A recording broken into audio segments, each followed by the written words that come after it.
Then I journeyed to Damascus with the authority and commission of the chief priests, which was to imprison, persecute, and destroy early Christians. Now, when Paul went out to do this, was this a religious commission? This was a sacred assignment? Yes, this was to win souls. This is the same spirit as the spirit of the Inquisition. How do you win souls? Is it all right to use a little force? Well, he had a God who demanded obedience under penalty of death. That's the way he read the Old Testament. So what's wrong with using the same method in evangelism? When you have Saul's picture of God, which he thought he got right out of the 39 books and all the stories we've been reading, then you see nothing wrong with delivering as many souls bound hand and foot to the heavenly penitentiary as possible. At least get them there somehow. Well, had they not crucified Christ in God's name?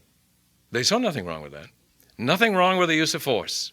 And Jesus came and was so gentle. They were frustrated by his gentleness. And he said, if you've seen me, you've seen the Father. And their hopes sank. If that's the way he is, we're never going to beat the Romans. You mean God is as soft as you are? And they denied it. They said, our God is the God of Sinai. And Saul went out as an evangelist to defend his God, carrying the 39 books of the Old Testament and all the key texts therein. And he went out to use force. Obey God and live, disobey God, and he will destroy you. Do I make myself clear? And he went out to stamp out heresy. So nothing wrong with it. And how did God win him? Well, I like the thought that Stephen started it. I think that was a very good point to make. I think his conscience had smitten him.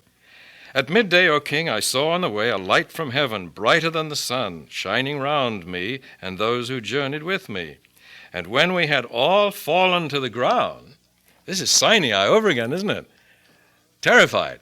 When I had fallen to the ground, I heard a voice saying to me in the Hebrew language. God always speaks our language. If he had been Chinese, it would have been in Chinese, you know. Saul, Saul, why do you persecute me? It hurts you to kick against the goads, or what do you have there, of his conscience, meaning that Saul was having trouble with his conscience. And look at the Lord's appeal was, Saul, I don't have to say anything more to you. You're having trouble already with the truth. And I said, who are you, Lord? And the Lord said, I'm Jesus, whom you're persecuting.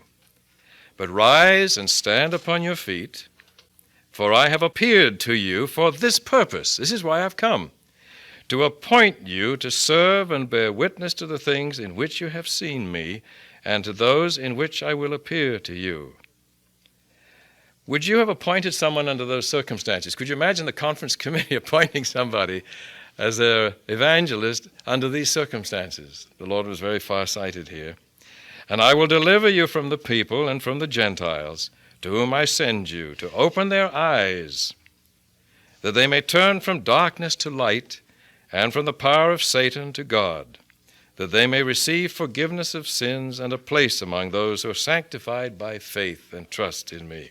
Think of giving Saul, who's on his way to persecute and destroy Christians, on his way to do it, he gives him a commission like this, to enlighten everybody. It's incredible.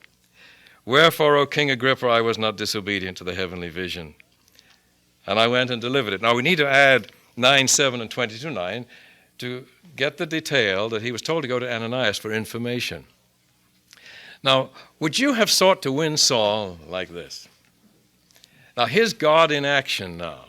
That's the marvelous thing.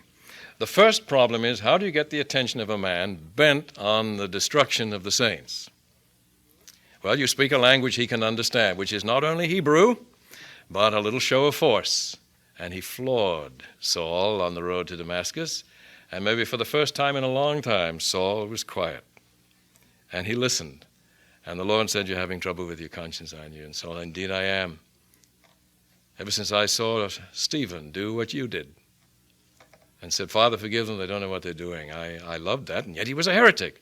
How could a heretic behave like that? That has troubled me, because I really honor that kind of thing. I'm confused. I read in Leviticus about love, and you shouldn't hate your brother in your heart. I love the things that Moses said, and Amos said, and Hosea said, and Micah said. But then I remember Sinai, and I remember Korah, Dathan, and Abiram, and Nadab and Abihu, and Lot's wife, and the flood, and all the rest, and I can't put this all together. And Jesus expressed confidence in him and said, well, retreat for a little while. May take you a little time. He did pay a visit to headquarters to check in with the brethren, though we have to read Galatians. That was a very interesting experience that he had when he went down to headquarters. He said, I still didn't get any gospel from them. I got mine directly from the Lord and from the Old Testament. And he never was fully in harmony in all details with headquarters, which cost him his life in the end. But he must have been basically an honest student of the Old Testament. He just didn't have it worked out right. And the Lord appealed to his honesty and his humility and his integrity and his sensitivity to truth. And Saul was won by this. And he knew all about Sinai getting people's attention. But he also knew about Elijah at the mouth of the cave, that the Lord much prefers to talk softly. And what I like is, Paul was prepared to accomplish what some of us take a lifetime to do. He graduated from Sinai to the mouth of the cave in about 30 seconds flat. And I don't think this needs to take that long, see? You'd say, well, it's going to take the church 10 years, 20 years, 30 years to move to the mouth of the cave. If we've been honest in following God so far, we may still be pitched at Sinai. But there's a quick elevator up to the mouth of the cave if we've been preparing as Saul did. Because he was touched by the still small voice who reasoned with his conscience, that's all. And then the Lord said, unless I overwhelm you, Saul, which does happen to be your method, I'm not going to tell you anything more to do. I want you to go to Ananias, a fellow human being, and talk it over with him. Now, what do you think of the method used? And I think that's why when Paul dealt with the problems in Corinth, he was so convinced he never should force anybody anymore that maybe he overdid it a wee bit, and it didn't work in Corinth, and he had to write that letter. You know, he remembered then the Damascus Road, and he remembered Sinai, and he remembered Mount Carmel, and those other occasions, and he wrote them some letter, and he got their attention. But then he wrote a fourth one, and it's all very loving and gracious. It seems to me that on the Damascus Road we have a marvelous example of how God meets a person where he is. And if it takes a little show of force to get attention and reverence and respect and a willingness to listen, he will do whatever needs to be done. But then if we're ready, he quickly moves to reason with us with a still small voice. And Saul got the message.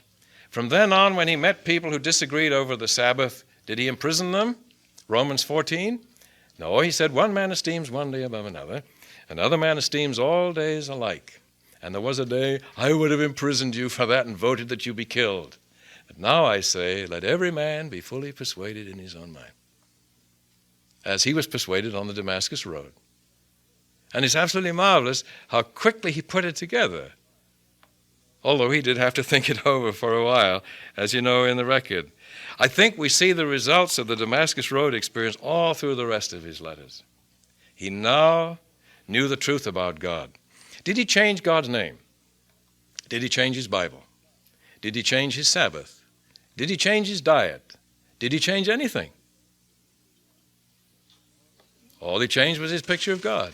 That's the only thing he changed. And that's what led him to treat people in a different way. Because I believe the way we worship and the way we treat people, and most of all the way we persuade people of the truth, is determined by the kind of person we believe God to be. So he was changed in his behavior. And then he changed his name to a name that means small. Interestingly enough, he felt that way.